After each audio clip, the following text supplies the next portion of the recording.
Honestly, y'all been listening to this podcast for 7 years. You know I'm finna cuss. Be advised.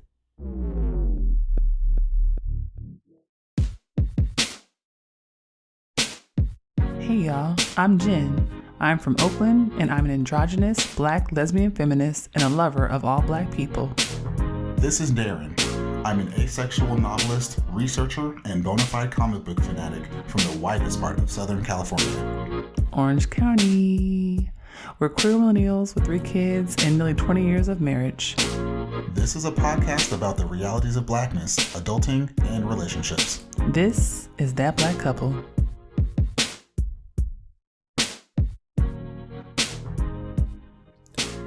Hello. Hi. Welcome in. That's colonizer language, huh? Is that German? It's German. Yeah. Bienvenidos. I guess it's all colonizer language, technically. I don't know Swahili. Hola. Oh, I guess. No, that's still colonizer language. Yeah, it is. Never mind. Hello, everyone. It's That Black Couple, and we're back. It's episode 1 of season 7, Daren. 7 seasons. We're 7 seasons in. This is like, I don't know. This is a big deal, right? Yeah, of course it is. I feel like we can never remember exactly when we started. No. What year are we at? You know, I turned 40 this year. I don't have to be tied down. I haven't to these turned 40 this year yet, so. You will turn 40 this year. You'll join the 4-0 club. Anyway, we don't have to talk about that. Anyway, this is episode 1, season 7 of That Black Couple. Okay, grab some water. Oh, you don't have any water? I have water today. Today. You don't drink enough water. Today. You almost never have water. Everyone grab your water. We're drinking water. Okay. I'm also into the kombucha is doing some things, especially for those of us who have hot flashes because we are perimenopausal. Get you some kombucha. It's going to send you to the toilet. In a good way. It's going to clean out your gut. Healthy gut. And some peppermint tea. You know what? That's a good one. Don't sleep on peppermint tea. It's really been doing some things for me. Mm-hmm. I didn't know. I'm starting to think these natural herbal teas might be on to something. It's the anti-inflammatories. It's incredible. So I've been drinking that every day. Have a seat. This is That Black Couple. I'm Jenn. I'm Daren. And before we get started, make sure you follow us on Twitter and Instagram at That BLK Couple, on Facebook at That Black Couple, and look us up on the internets at www.thatblackcouple.com. And you can stream our episodes everywhere podcast episodes can be streamed. And that's, Spotify, it's Amazon, it's, SoundCloud, Apple. I'm not going to list them all because there's a lot of them and they keep changing and I want to stay current. But if you can stream podcast episodes there, you can stream us there. And also Patreon. Don't forget, if you want us to keep creating content and actually be able to afford our bills, you should subscribe on Patreon. Yeah, you know what, y'all? We're really looking to up our game this season. We are. We're looking to up our equipment. Yes. We're looking to go into some video. Yeah. So if you would like this to become a video podcast, you can see us talking. Right. And see all the stupid shit we do over here. Who doing stupid shit? That's you. Wow, Negro. If you'd like to see it, and trust me, you would like to see it, get plugged into that Patreon. Nonsense. Yeah, we do a lot of nonsense. I'm not doing nonsense. I'm going to do some high quality, beautiful videos, smizing and voguing. I've been watching RuPaul's Drag Race all summer. Oh, me too. I'm ready for video. And I would like to see it. I'm ready to what smize. You would do on the video. I've been practicing on all my news stuff that I've been doing. I've been smizing for the news. Yeah, okay, Bloomberg. Shut up. Yeah, but if you want to see it, go to that patreon.com. It's patreon.com/coloredconvosmedia. That's patreon.com/coloredconvosmedia. Yes, and I'm excited because this is episode 1 of season 7. We are back. We're talking about boundaries today. This episode is called Building Boundaries versus Walls. And we're going to get into the first segment. Are you ready, Daren? I am so ready. Okay, so first things first, what's going on with us? What prompted the episode? So, Y'all know I've been on my healing journey for like the last 5 years. I've been reading all these books. One that I think I've talked about many times on the show is by Nedra Tawwab. That's spelled Nedra Tawwab. She is incredible. She is a psychologist. You can find her on Instagram under Nedra Tawwab.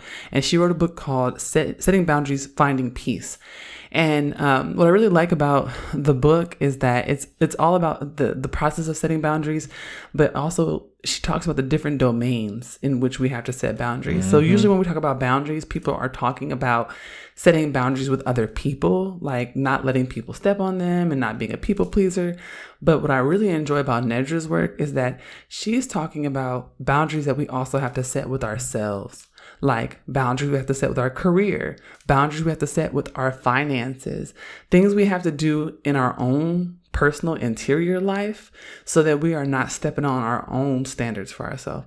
So that was actually what brought us to the episode that I was talking to my therapist about all the ways that in previous iterations of my life, I would massage my boundaries because I wanted people to stick around.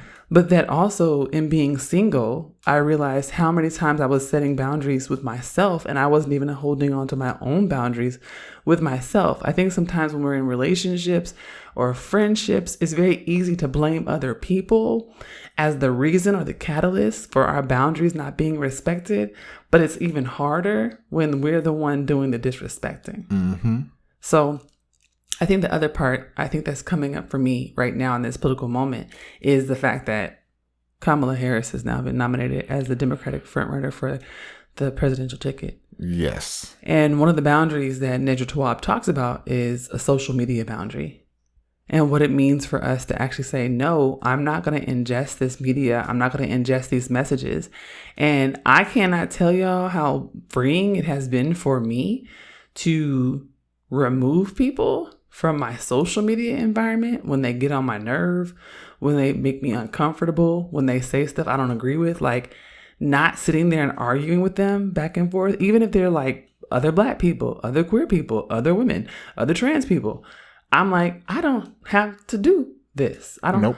And if they're really somebody who knows me and has my phone number and is my friend, they shouldn't care if I'm on social media with them or not, right? Like I'm learning that I don't have to be in the orbit of anyone on social media who makes me feel like shit. And that has led to me annually doing this purge where, you know, I'm checking my Facebook follows and who I'm following, who's following me. I'm checking Twitter. I'm checking now Threads. I'm checking Instagram. Like I don't need to let people enter my psychic space and my daily energy if I don't enjoy their content, if I don't enjoy their company. So this is just one of the ways I think that we can flex our boundaries. But I want us to talk today about like what a boundary is versus a wall. And I think that as we talk about social media, we can also explore all the various other domains where those boundaries and walls come up. Yeah, I fully agree with you. I'm ready to have that conversation.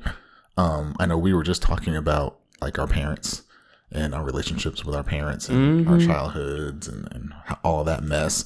And I was, I brought up that I'm still not talking to my dad. Yeah. I'm still not talking to him. And I had a moment of weakness where I thought, you know what?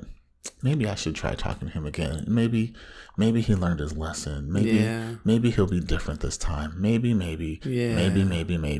And then I felt myself going back into the same patterns that I've been in before, where I allow that type of behavior, that type of terrible behavior to happen to me, where I let someone trample all over my boundaries. That's right.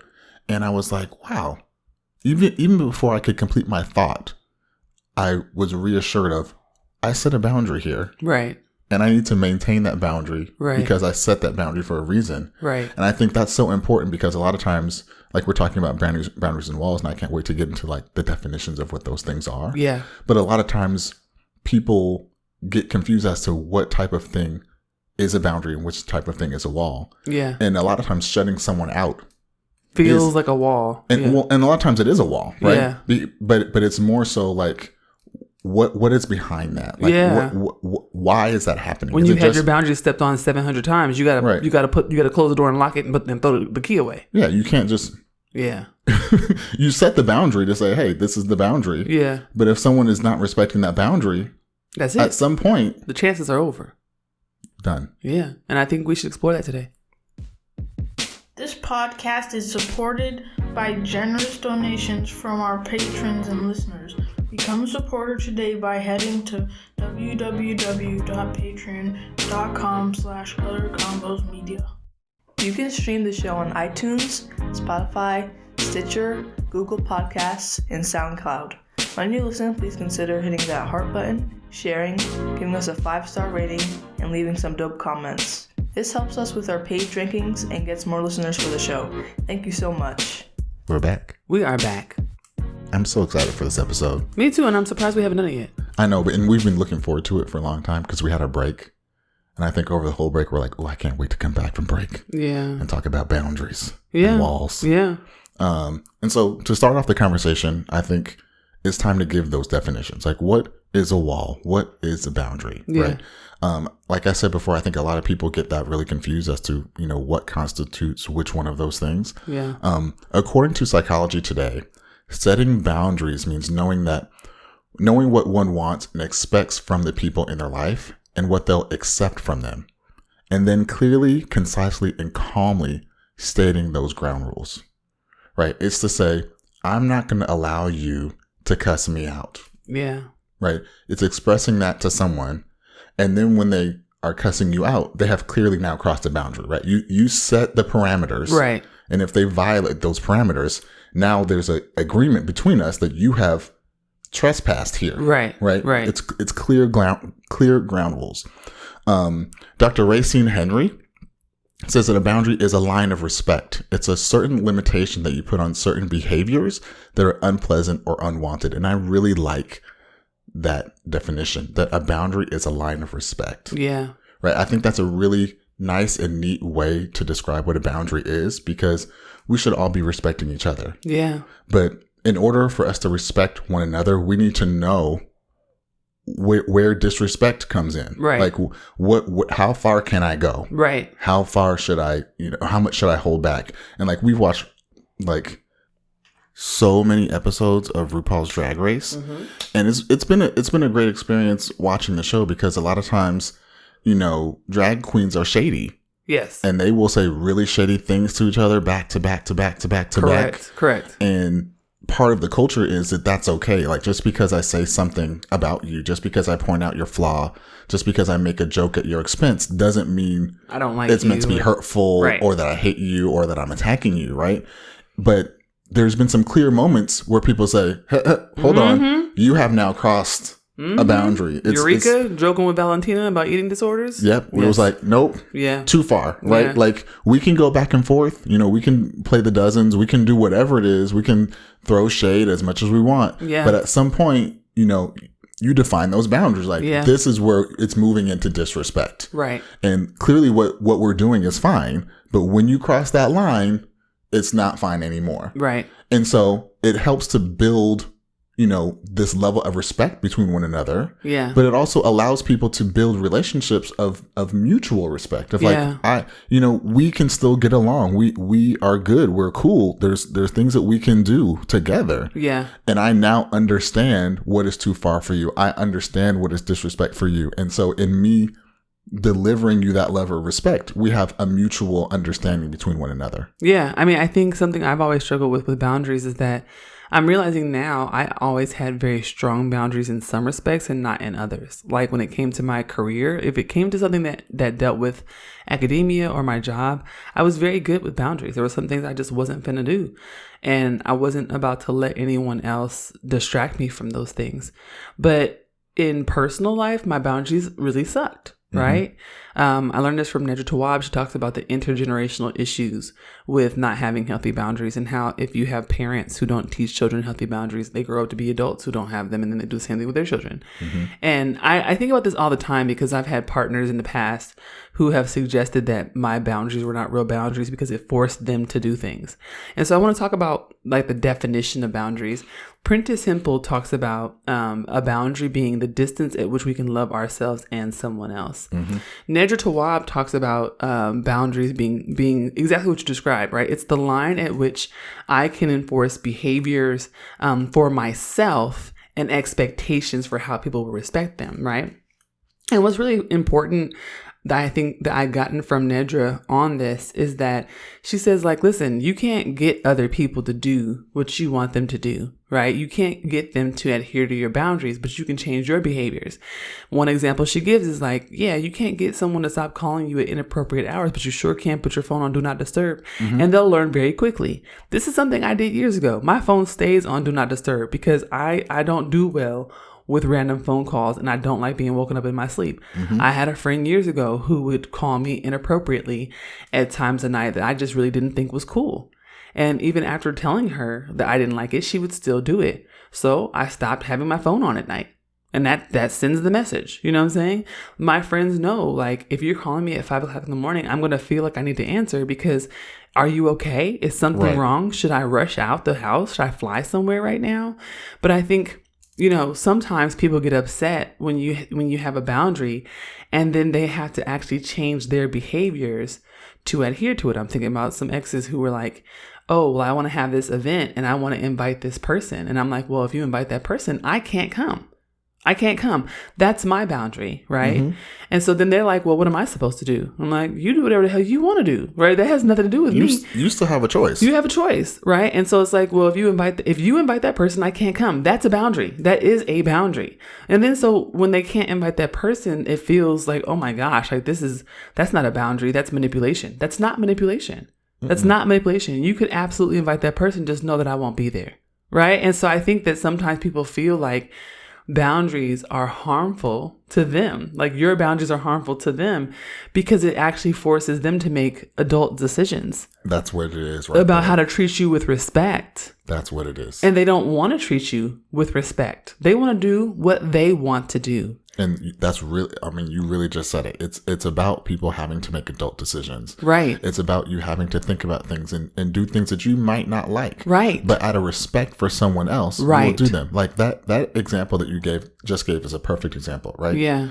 If she wanted to invite that person, she could invite them and then they have a great time. And you would have been like, cool, I hope you have a great time. I won't be there. I just won't be in the room. And I do that all the time. I've done this for years. Like, because I what I've learned with my health conditions, mental health and physical health conditions is that there are some rooms, there are some situations that are physically just not safe for me, right? Like, I'm not putting myself at risk because y'all can't respect people. Like, that's not something I'm going to do. I've understood that since I was young, you know? And people feel very put off by that. And I'm realizing it's because a lot of people are people pleasers and they do things out of obligation. They want it all. They want it all. But they also don't have healthy boundaries, and they will still go to the party and they will still go to the event and they will still go to the dinner with someone they don't like or someone who treats them disrespectfully because they feel obligated to do so, or they feel like this is what you're supposed to do. And I don't feel that way. And that's why the maturity aspect is so important, right? Because if you say, my boundary is this. Yeah. And it makes someone else feel like they then have to do something or it puts them out of their way. The next step of that is to investigate the boundary. Right. Why does that boundary exist? Why are you not comfortable being around this person? Right. And if it's because of something that person did or who they are or something like that, you either have to be, again, the adult in the situation to somehow remedy that situation. Right. So that you can change your boundary and feel comfortable being around that person. Or, again, they need to respect the fact that you have decided these are things and people and spaces I'm not going to be a part of. Right. Right. It's that mutual respect. Again, it really is like the underpinning of all of this. And here's what I'll say, right? And so I keep thinking about this with respect to the end of my last relationship because we ended up breaking up. There was a lot of boundary violations over the course of the relationship. But the final one was when her friend was sexually assaulted me, kept touching me and groping me and touching me without my consent. And I brought it to her and asked her to talk to her friend. And she essentially didn't do that until the friend also sexually assaulted and groped her. And then I was like, hey, are we still hanging out with this person? Or like, what's the vibe? And it was very much like, yeah. And I was like, I don't feel comfortable. Like, I had a boundary around that. Like, I don't feel comfortable. Can we at least talk about this before hanging out? And she wanted to go hang out with this person. And I told her, I said, I'm going to be honest with you. That makes me uncomfortable. And this is interesting, right? Because technically that was a boundary on her behavior. And I don't think we would have broken up had she just wanted to hang out with her.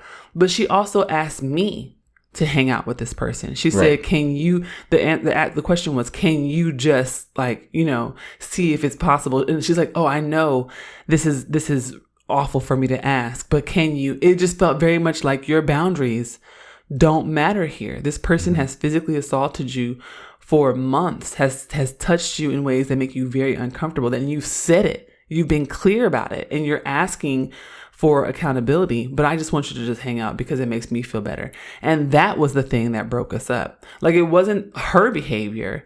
It was her asking me to put myself in another unsafe situation. Yep. And I think, so this is where I think we need to get in conversation about walls, right?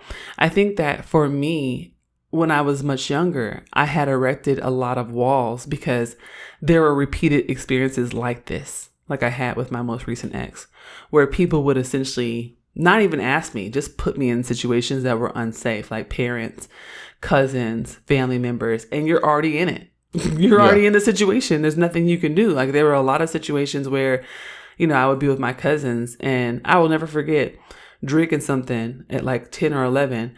And I'm like, what is this? This is disgusting. And it was alcohol. And my cousins, they used to make me drink alcohol or do drugs so that I couldn't tell on them. That was the thing. Well, you did it too. And we can always say you did it too. And that's a really awful way to breach someone's boundary and to not adhere to consent, right? Like, that's a really overt violation, and it's one with intent, right? I'm going to do this to you so that we're both culpable, right? And I think that kind of those experiences growing up made me very paranoid and very hyper aware and not trusting of people. And so I erected a lot of walls. And those walls essentially meant you're not even going to get close to me to do that. Mm-hmm. You're not even going to hand me anything to drink because I'm not going to drink it. Like, I'm not even going to be out with you, right? Like, it got so extreme that these things weren't even boundaries anymore. They were literally like castle walls. Like, it was real intense. And I've had to do so much work as an adult, right, to address the underlying traumas that caused me to erect those walls so I could build healthy boundaries, so that I could actually build meaningful relationships with people without being afraid that they're going to be unsafe, that they're going to be disrespectful. Yeah, and I kind of go back and forth on walls and whether or not walls are good or bad. Yeah. Because like I've been in situations that I was not comfortable with. Yeah. I've been in situations that I was like, I never want to be in this spot again, ever. And there's no reason that I ever should be. And as a way, kind of like you said, almost out of paranoia to make sure it doesn't happen again, I'm going to build a wall. Yeah. And it means that for you to gain entry, you got to pass these tests. You got to pass these trials. You right. know, like I'm a knight and I got to slay the dragon. Yeah, it's real castly. And I got to go, capture the gold at the end of the rainbow. Okay. And then once you've done those things, you've proven that you can now enter. I'll lower the drawbridge and you can cross the moat. Right. Like, and to a certain extent, I feel like that's like from a real place, like that's kind of necessary in a lot of ways. Right. Yeah. But I also feel like if you're really, really healthy, and you have a really good handle on your boundaries, you don't need walls. If you can set the stage very clearly for anyone that you come in contact with, right? This is how I move. This is what I do. This is what I don't do. This is not going to work for me, right? I feel like a lot of times that alone will ward people off. I think you're right. And it makes it very clear, right? The second they violate a boundary, we got to get it right. We got to address this. You crossed the boundary. I made it clear. This is the boundary for me. You're crossing it, right? I feel like that's a very, if you're at peak health level, right? Yeah. All you really need is those boundaries to really keep yourself safe and protected and respected. Yeah. But, right, we're not at that 100% level. Yeah. And I think that's where it kind of gets tricky, because a lot of times we talk about walls and we're like, oh, you're just shutting people out. You're cutting yourself off. You're a man on an island, and that's not good, and that's not healthy, and it's not. Yeah. But I think realistically, from a humanist like perspective, there's a combination of walls and boundaries that we. That's what I'm thinking too. Yeah. Right. Like set minimum height to ride. Right. Yeah. Yeah.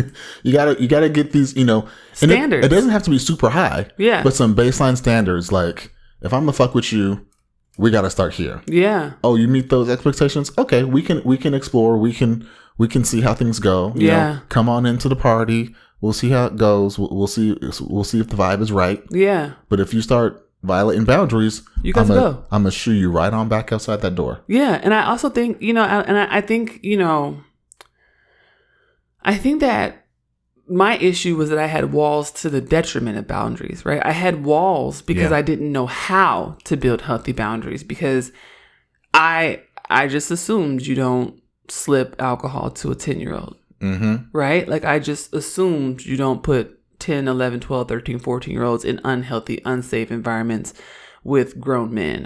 There are a lot of assumptions you make as a child, right? That people just aren't going to do. And even into adulthood, when someone says, hey, I'm an abolitionist, I believe in black women, they wear shirts that say protect black women, and then their black woman friend begins groping you and you tell them you believe that they are going to care and that they're going to do something about it, right? And I think that that's what's happened to me in the past, is that sometimes I have had proxies as stand-ins for boundaries, right? Like things that is like, well, this should be a mutual understanding, right?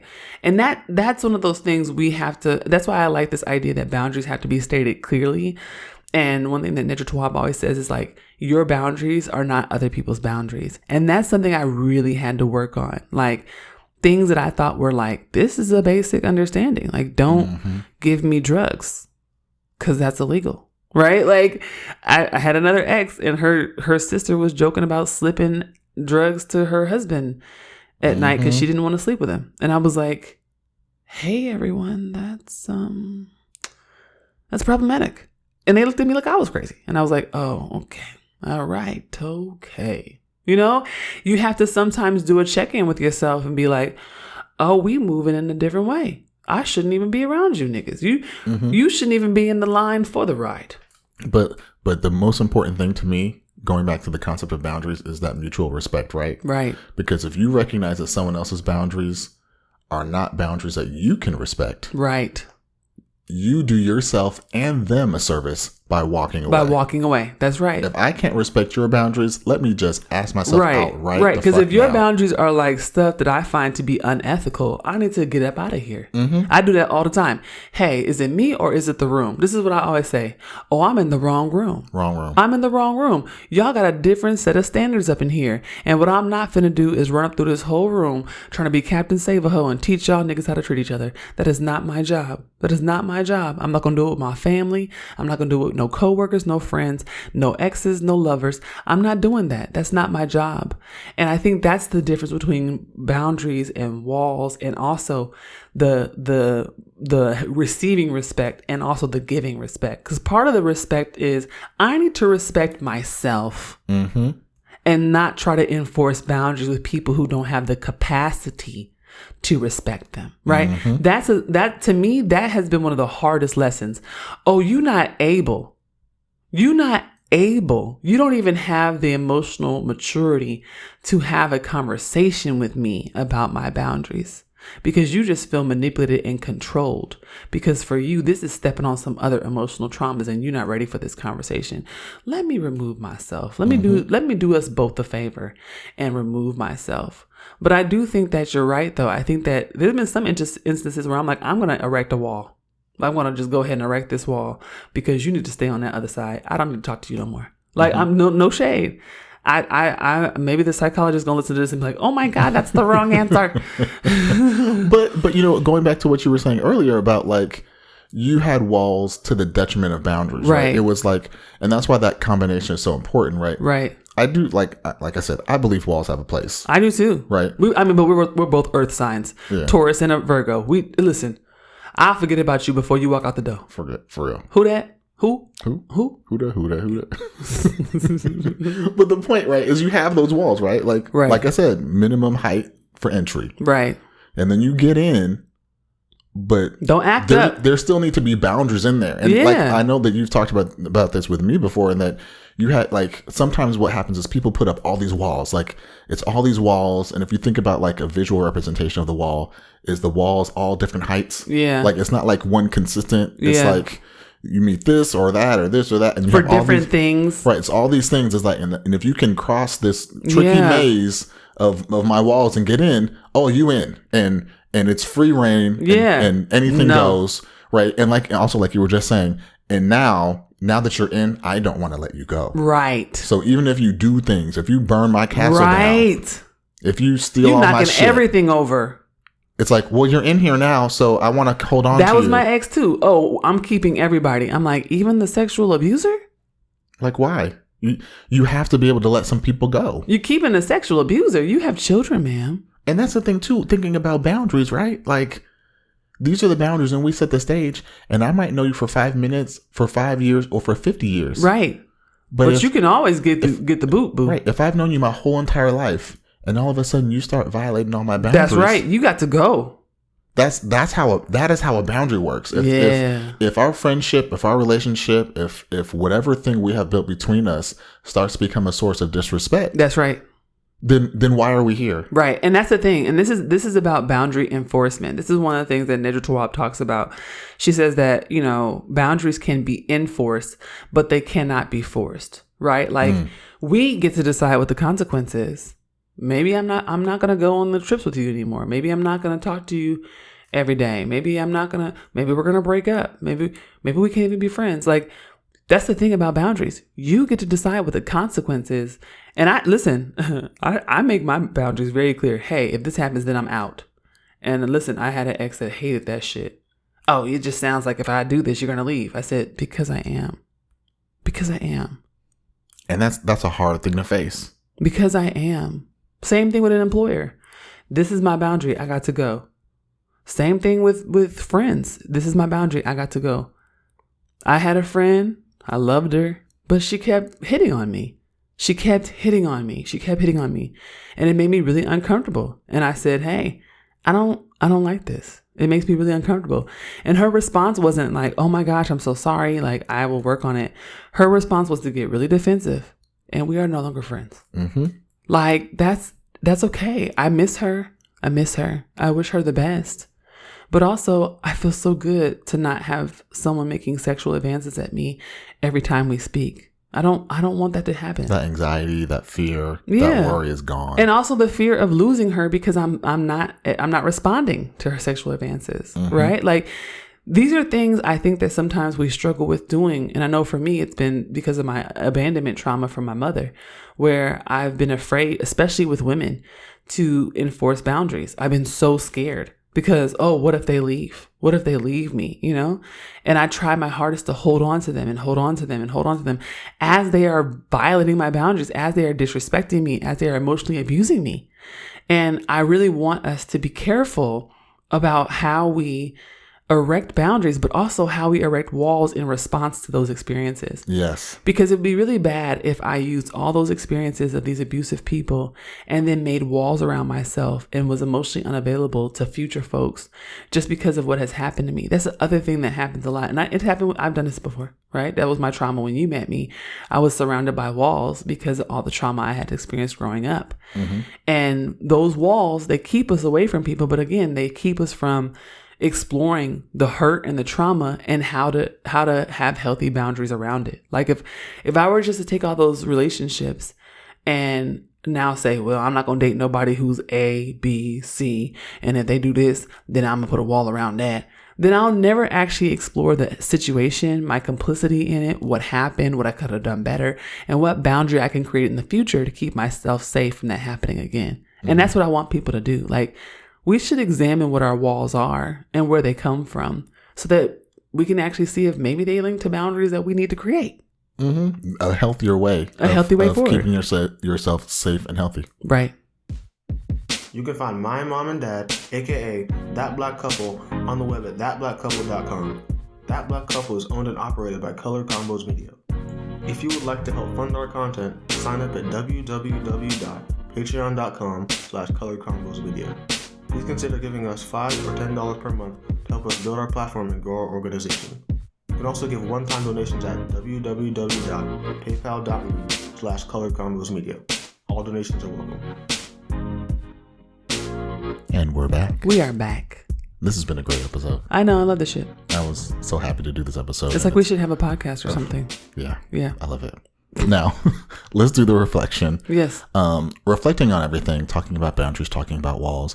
The thing that really comes to mind for me is that I feel like the key to building good, quality, healthy boundaries is really knowing yourself. Yes. Knowing what works for you, knowing what doesn't work for you, and then being able to, fashion your life, i.e. fashion your boundaries around those things, right? Yeah. It just creates a really healthy environment for you and for everyone else around you. Mm-hmm. But also in kind of referencing walls, right? I feel like sometimes it's tricky to kind of figure out, am I building a wall or am I building a boundary? When someone is talking to me about the things that they want, is that a boundary or is that a wall, right? And I feel like, I did a bunch of research for this episode, like I always do.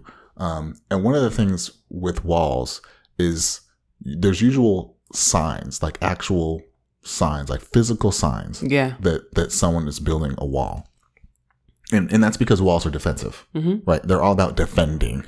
They're not about letting someone in. It's not about mutual respect. It's just about protection, right? And so a lot of times when someone has built a wall, the activity that you see around that wall is like meltdowns or hyperactivity, people escaping, people acting like a martyr. Sounds like my ex.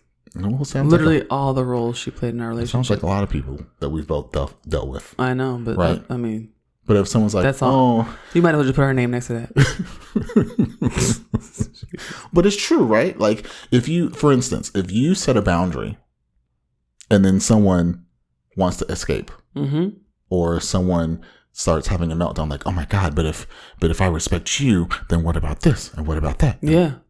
That's wall behavior. Yeah, it is. Right. Yeah. We could simply talk about it. Right. And that's the thing. And that's a perfect thing to say. Like a boundary is a conversation too. Yes, right? it is. If I say I don't want to cross the lake, right? Hey. Why not? Why not?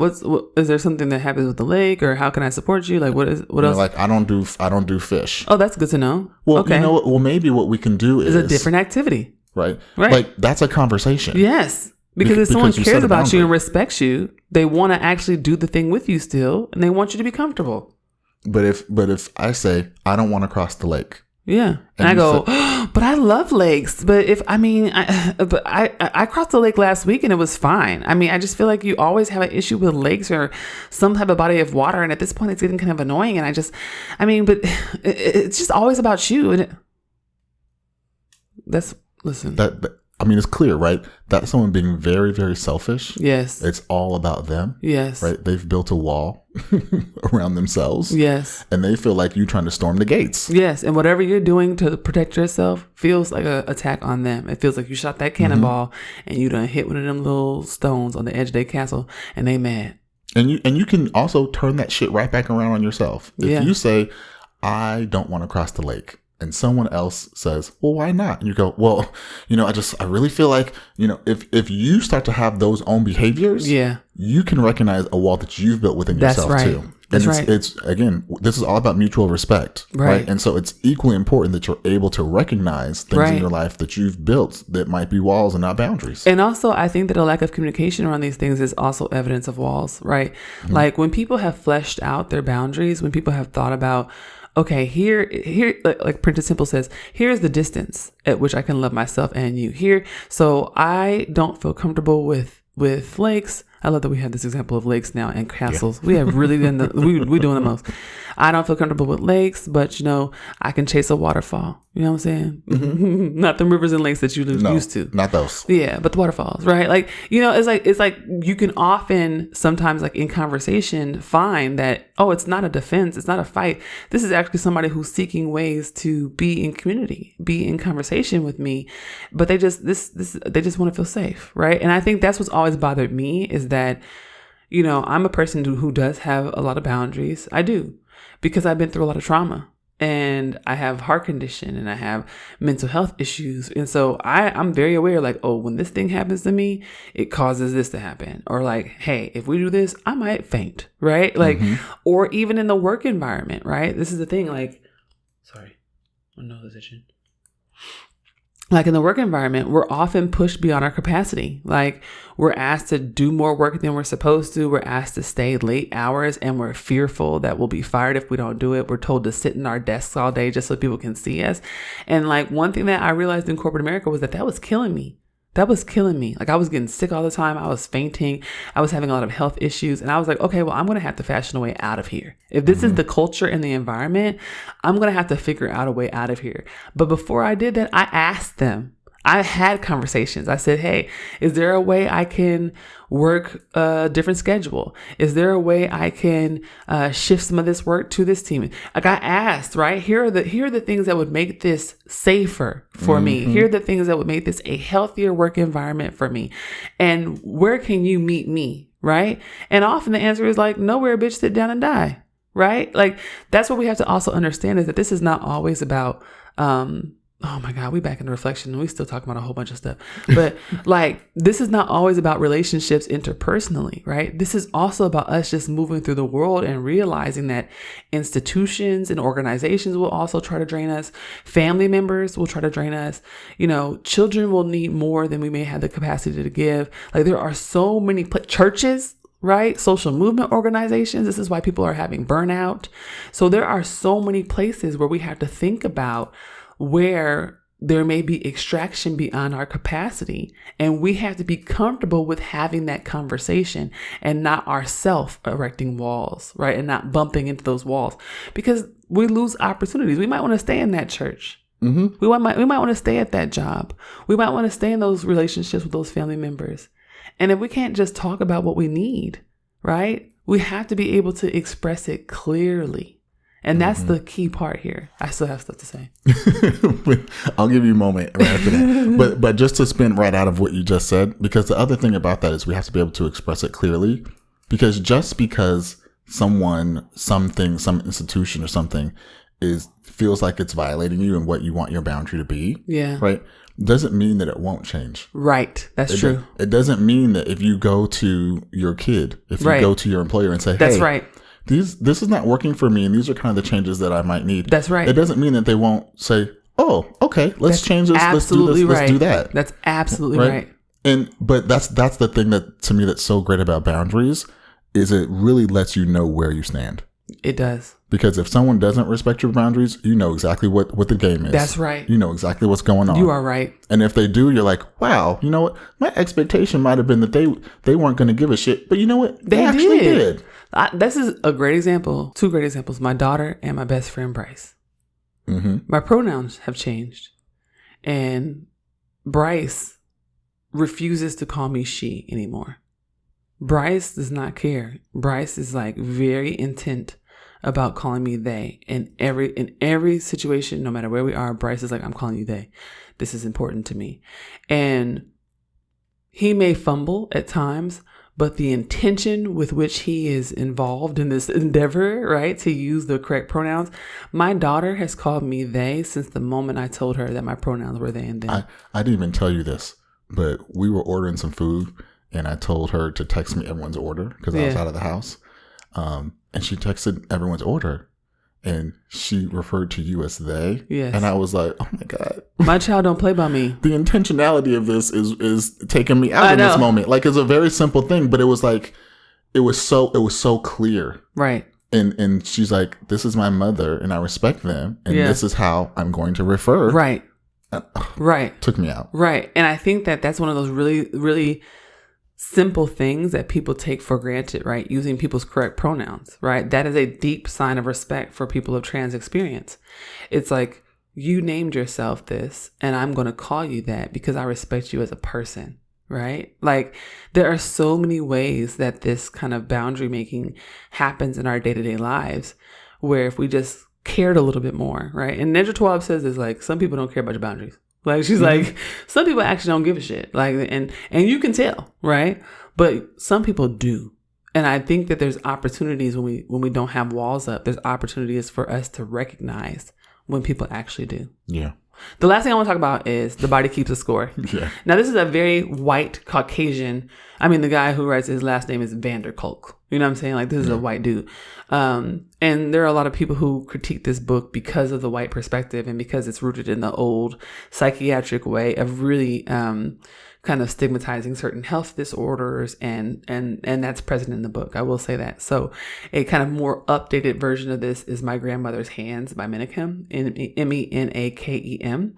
But what's important about both books is that they tell you about the ways that our bodies store information about trauma, right?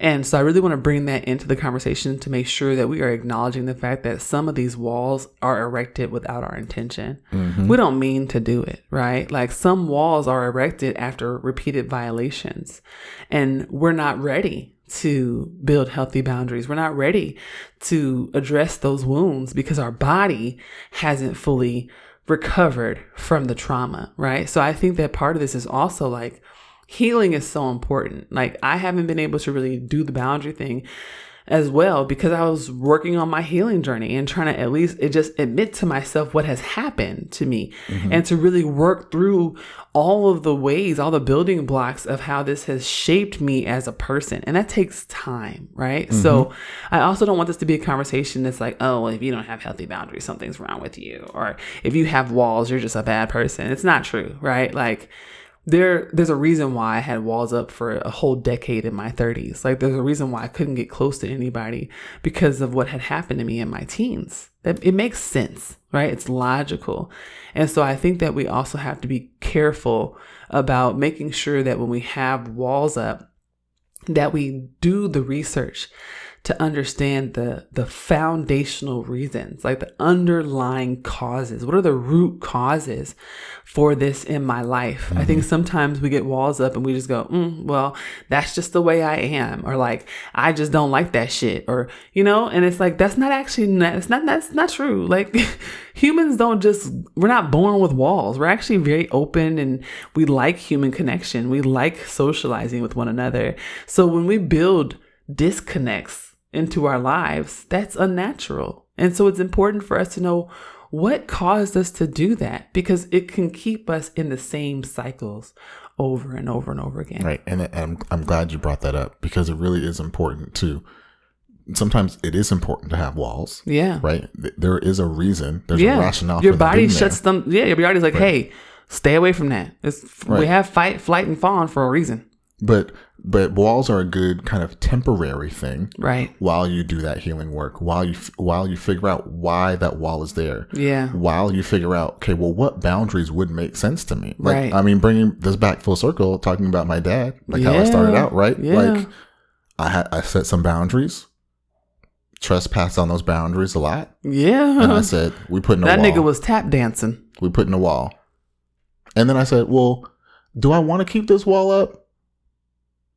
And the real answer to that is, I can take the wall down once I have done the inner healing work to figure out what are the sets of boundaries that I really need to set to make this relationship workable. That's right. Right. And then I can take the wall down, and we can set the boundaries, and we can move forward. Yeah. But until I have done that, it goes back to what we said earlier of like, sometimes you have these walls and you let someone in, and you don't have no boundaries or to nothing keep them from knocking there, all that shit over, and they just running rampant, burn it's shit down. It's a horse in the hospital, and we don't want that. We don't want that. That's how me and my mom are at this point. I think because I have done a lot of work to heal that trauma, I still have a deep mother wound, but my relationship with her is such that I can deal with her, I can talk to her, but I also she can't come over here and knock nothing over anymore. All of her tactics, all of her kind of narcissistic behaviors, they don't have any power anymore. And that's part of it too, is that boundaries, they return power to you, right? Yes. Like they give you back your control and your power because you know what you are not going to do, right? You're like, hey, I'm not finna deal with that.